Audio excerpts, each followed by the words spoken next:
Je remercie tous les participants d'être venus aujourd'hui célébrer la science ouverte et je déclare ouverte la journée internationale de l'Open Access à l'ENSAM Paris et je laisse la parole à Madame Ollendorf. Merci Férouz. Donc, je voulais vous remercier Isabelle et Férouz d'avoir organisé cet événement. Parce que c'est le premier événement en fait, qu'on organise en présentiel depuis super longtemps. Et l'air de rien, ça fait plaisir quand même. Donc le titre de la journée, c'était « Ça me suffit ». Donc je suis partie de ça pour essayer de vous parler de la science ouverte. J'interviens en tant que directrice de la documentation et de la prospective ici, mais aussi en tant que membre du bureau professionnel du consortium Couperin qui négocie les ressources documentaires pour les universités. Alors la question que je me suis posée au début en faisant ce transparent, c'est pourquoi ouvrir la science? Et pour y répondre, en fait, j'ai cherché un article sur la maladie de ma fille. Donc beaucoup d'entre vous savent que ma fille a une maladie génétique assez grave qui s'appelle l'amyotrophie spinale. Donc j'ai cherché un article, un peu bêtement sur Google, j'ai trouvé celui-là. Et ce qui s'est passé, c'est que très vite, je me suis aperçue que si je voulais lire cet article dans son entier, ce dont je peux avoir très bien besoin en tant que parent d'une enfant qui a cette maladie, eh ben, je me retrouve avec ce qu'on appelle un paywall.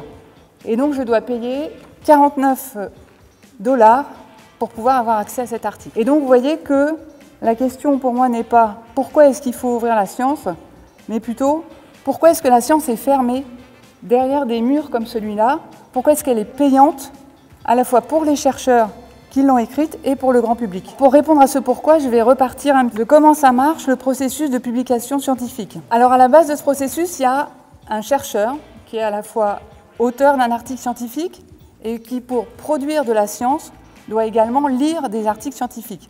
Donc il est à la fois auteur et lecteur. Et une fois qu'il a fait sa recherche et qu'il veut publier un article, il va envoyer cet article à une revue. Et avant d'être publié, cet article va être relu par 2 personnes en général, qu'on appelle les pairs. Donc il va être revu par les pairs et ça va donner lieu, ce que j'ai mis ici par les flèches, à des allers-retours assez longs entre les reviewers et l'auteur, afin que l'article corresponde aux critères de la revue. Donc l'article est publié dans la revue, et cette revue, en fait, elle appartient à un éditeur scientifique, qui est en général une société privée assez importante. Et nous, les bibliothèques des établissements d'enseignement supérieur et de recherche, afin que les chercheurs aient accès aux publications, il faut qu'on prenne des abonnements à ces revues. Comment ça marche l'économie de cette chose-là?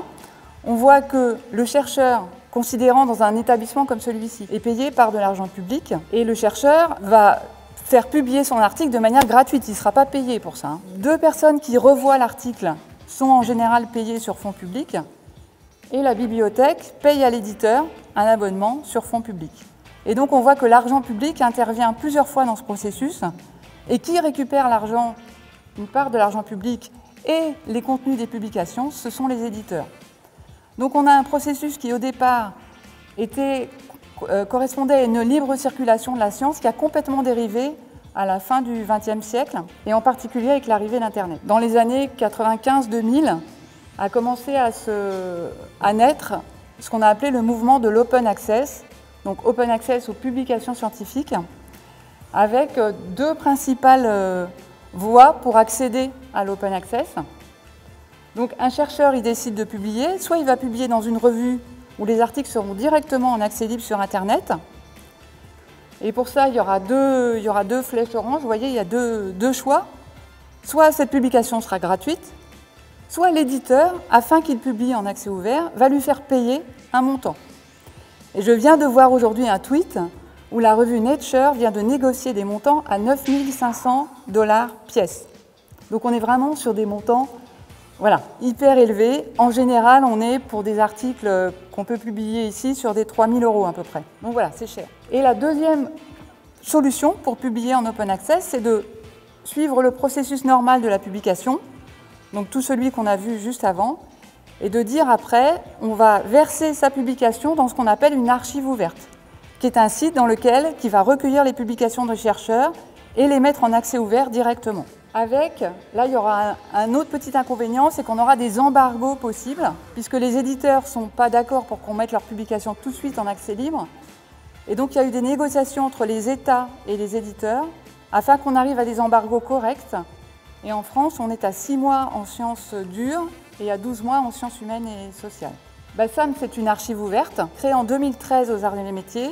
Il y a maintenant 4500 publications dessus. Les chercheurs déposent leurs articles et sont diffusés directement sur le web. Et ça marche très bien puisque cette archive donne lieu à énormément de téléchargements.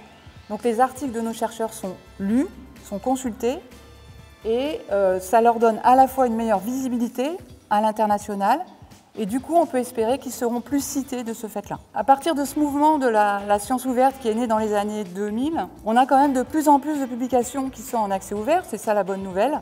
On arrive en France en 2019 à 50% des publications en accès ouvert, donc c'est pas mal. Et donc sur ces 50%, il y a SAM qui participe à ces 50% à hauteur de 80% de nos publications à nous.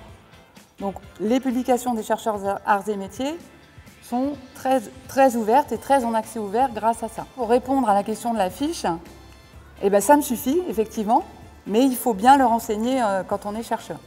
Sinon, ça ne marchera pas. Pour approfondir un petit peu ce que c'est la science ouverte, c'est la diffusion sans entrave des publications et aussi des données de la recherche, on est d'accord.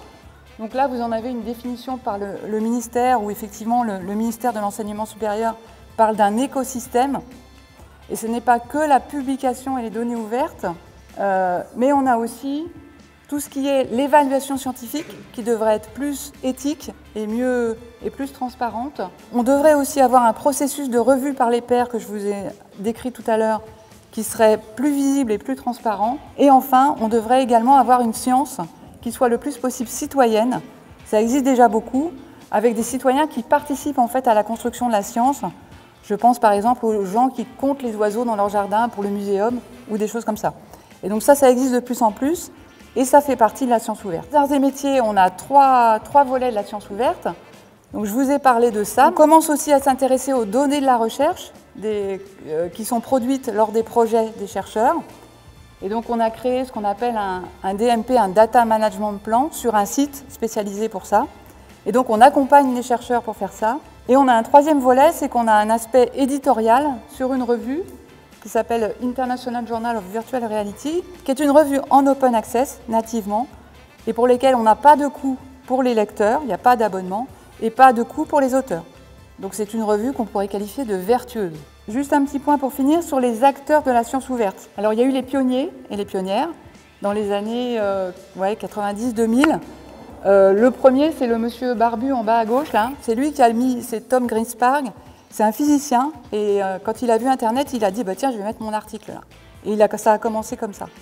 Et puis petit à petit, il y en a d'autres qui ont créé des archives ouvertes, dont en Belgique, en France, aux États-Unis. Et le monsieur en haut à gauche, c'est celui qui a créé l'archive ouverte HAL, que vous connaissez sans doute, qui est devenue l'archive ouverte nationale française, on peut dire. Ensuite, on a ce que je qualifie les militantes et militants bibliothécaires de l'open access. À partir des années 2005 à peu près, les bibliothécaires se sont intéressés au sujet parce qu'ils avaient des budgets d'acquisition qui explosaient et ils ne pouvaient plus suivre le mouvement. Et donc on s'est naturellement intéressé à la science ouverte. Là, c'est une photo des membres du GTSO de Couperin. Ensuite, petit à petit, la science ouverte est montée dans les étages, si je puis dire. Et maintenant, on a depuis les années 2010 des conseillères et conseillers gouvernementaux pour la science ouverte. Et là, c'est une photo de Marin Dacos, qui est le conseiller auprès de Madame Vidal, la ministre de l'Enseignement supérieur et de la Recherche. Et puis, c'est encore monté d'un cran au niveau des institutions internationales. Et donc, l'Europe, l'OCDE, l'UNESCO très récemment, se mettent à produire des recommandations pour la science ouverte, et en particulier pour que les États se dotent de lois sur la science ouverte. Ce qui est le cas en France depuis 2018.